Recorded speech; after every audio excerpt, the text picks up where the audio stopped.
Well, finally, Rudy Giuliani has showed up in Arizona, turned himself in, has been arrested and mugshotted. And what he said on his way out of court may stun you. Let's start with the facts. NBC News reporting Rudy Giuliani's mugshot released in Arizona fake electors case.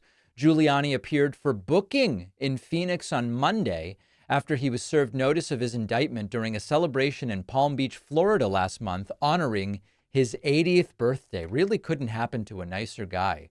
Local officials have indeed put out the mugshot, and it is quite a mugshot. Rudy certainly seems very, very tickled by all of this. He posted a $10,000 bond in cash. This is all, I will remind you, in connection with this fake electors scheme. The idea was, what if we try to steal Arizona from Joe Biden? Even though Biden won and Trump lost, let's just sign up a bunch of random people to claim we are the electors and we are here to cast our electoral votes for the failed former president, then soon to be failed former president, Donald Trump. It didn't work. It turns out that it was allegedly criminal. Now, here is the wild thing. On his way out of court, Rudy Giuliani was asked, any regrets with getting involved in this entire thing? And listen to what Rudy says. Do you have any regrets about what you did in Arizona after the election? Oh, my goodness, no. Why not? I'm very, very proud of it. There was a substantial amount of vote fraud that went on here. That was covered up. Probably one of the biggest conspiracies in American history. There continues to be zero evidence of any vote fraud, election fraud, bamboo fibers on ballots fraud, sandwiches in the bags that should have contained ballots fraud, ballots in the sandwiches in the bags that should have contained sandwiches fraud, any combination of bags and sandwiches. There is simply no evidence of any of this. And when Rudy Giuliani says that it's something that he's proud to have been involved in, it is something that is potentially relevant towards sentencing, something about absolutely zero remorse, no remorse whatsoever, period. So things continue to decline for Rudy Giuliani. As I've said before, there is a sort of Greek tragedy element to this entire thing. And it's not about, oh, I feel so bad for Rudy because he's 80 and he's losing all his money and he may go to prison and he's lost his friends and he's it's not. I mean, listen, I don't personally have any issue with any of these people. I don't know any of these people. I don't wish people harm, but whatever.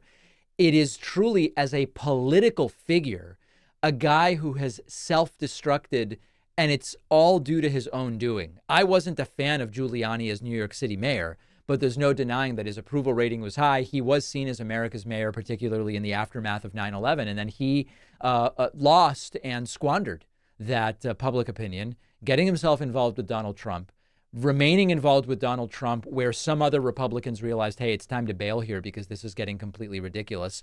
Continuing to get involved with Donald Trump from a legal standpoint in the aftermath of an election that Trump simply lost, going around these different hearings in different courtrooms, and then ultimately getting involved in alleged crimes. So, you know, sometimes I jokingly say it couldn't happen to a nicer guy. It's not about Rudy Giuliani being nice, but this is all completely of his own making. He could have avoided all of this, even if he was a Trump guy at the beginning, by saying, listen, this is as far as we've come. I'm not going to start traveling the country arguing these esoteric and completely unbelievable and baseless conspiracy theories about what happened. This is as far as it goes. I'm 77 now, or however old he was at the time, but he chose not to do that. And now he could end up with no money and he could end up rotting in prison. And he really has only himself to blame. It is time to start thinking like voters and to make sure that kids understand the importance of voting, how it works, registering, ballot initiatives, because so many kids just have no idea.